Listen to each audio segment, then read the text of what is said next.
Disney launching its highly anticipated streaming service tomorrow. Joining us right now to talk about the crowded streaming wars is Howard Owens. He's the founder and co-CEO of Propagate Content. That's a media production company that has worked with companies from Apple to Fox. Howard, it's good to see you today. Thank you. Great to see you, Becky. So to this point, you've worked with everybody, but is it getting a little more complicated? Do you have to start choosing sides at this point in the content wars?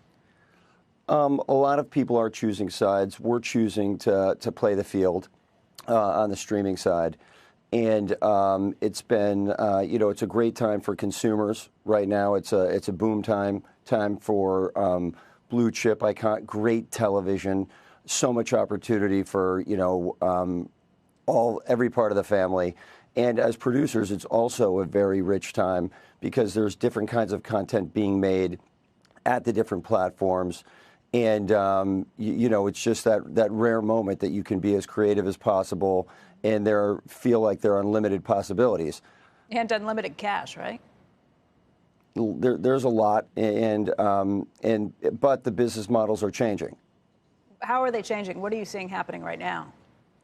Well, as producers, it used to be that you could own a piece of the show and you would approach your distribution partner as a creative business, and you would be part of that show for the life of it. And if that show was successful 20 years later, you would participate 20 years later. Now the model is changing more to a goods and services model where you're paid very well for delivering and rendering those goods and services. But once those goods and services are rendered, there's no real tail anymore. Or at least that's what the streamers are leaning into. Why do you think that is? Because the streamers are now, big media companies of their own right, and they want the ability to window their programming anywhere they want.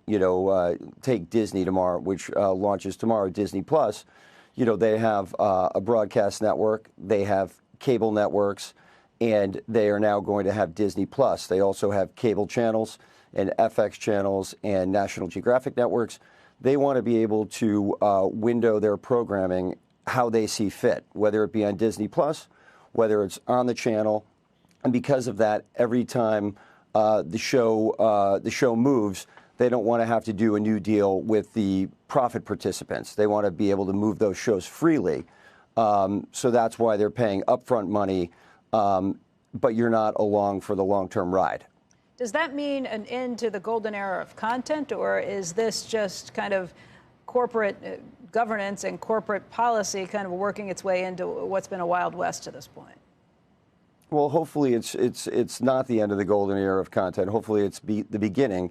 I think the deals are going to change and work out. And for the producers and the writers and directors who are strong and have great new original ideas, they are going to be paid very well. And you're seeing that across the board. And so now it's still a meritocracy. Those who have the best ideas, the freshest new approach, are going to be rewarded. The rewards are just a little different. More upfront now, so you're taking less risk, but there's less long-term tail and opportunity. Sure.